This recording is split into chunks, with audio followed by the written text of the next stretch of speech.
जोनी हाला करो तोरो के लइका में देले बनी। अरे तारा बहनी के गाड़ी में पड़ाका पेलो वाह का भौजी कहतिया ए यार जनी हाला कर लइका में तारा के देले बानी। ए भौजी तो लइका में देले को मनू तो भैया कहलन हित्ती बुर के होई और पे दे के देखो कसम से कह दनी और एक हेबा मार दी है नू तो हक देबू।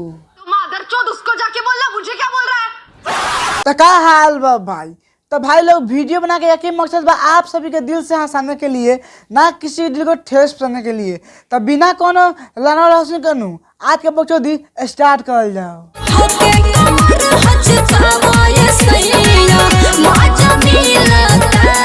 अरे तहरा बहनी के गाड़ी में गधा के लंड पेलो वाह का भौजी कहतिया कि धके कमर हचकावा ए सैया मजा बहुते मिलता। ए भौजी तो हमारे इहो बताओ तारा अगला में पड़ता कि तारा पछला में तारा बहनी के गाड़ी में छेद पेलो मतलब ना सुनता नहीं भाई लोग। ए भौजी के बात सुनकर मन कहता खाली आगा में पेल के खून बवा दी।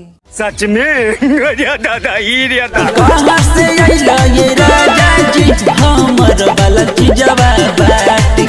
भौजी हमें तू ई बताओ कहाँ से आवल जाला। अगर तहरा पता नहीं के नू तो हम बताओ तनी दू जगह से आवल जाला।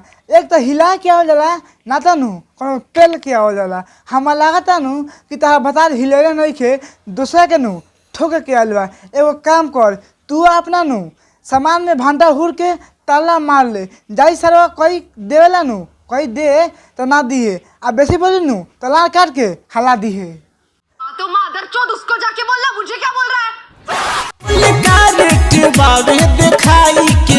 सार तना हम बताओ तानी दिखाई के नू 2 रुपया बा कह दी काहे काहे कि उठलाली के 10 में चाट सकता सन खाई के 2 रुपया नहीं दे सकत। एक काम कर तू 2 रुपया दे के आ देख लो भौजी के सामान नू हेते हेते बा। मेरी छाती पे अपना साइन करके मादरचोद लिख दो। कतना चलो हाथे छुआई के रे सारता नहीं छुआई से नू अरे छुला से कुछ ना होई। सोच कह दे कि पेलाई के दाम कितना बा अगर 500 में देता नू तो पटा के पेल दे। ए मादर अपना काम कर रहा म्यूजिक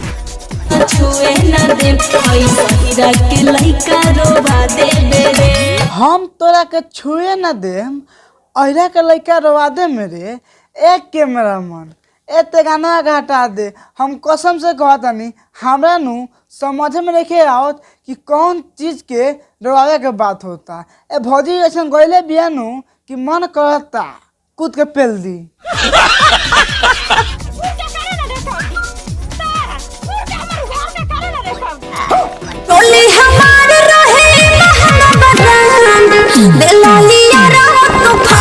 बहनी के गाड़ी में पड़ाका पेलू वाह तहार चोली महंगा रहे तब फाड़ देले बा। तो ए भौजी उ फरले होई तो सारा तो झूल गले तोर। तो मादरचोद उसको जाके बोलना, मुझे क्या बोल रहा है? चोली हमार रहे महंगा ब्रांड दिलालिया रहो तो फाड़। ए भौजी जब तू हेता तक सामान देखबू तो चोली ना फाड़ो तो का फाड़ो ना हमरा बतावा का फाड़ो।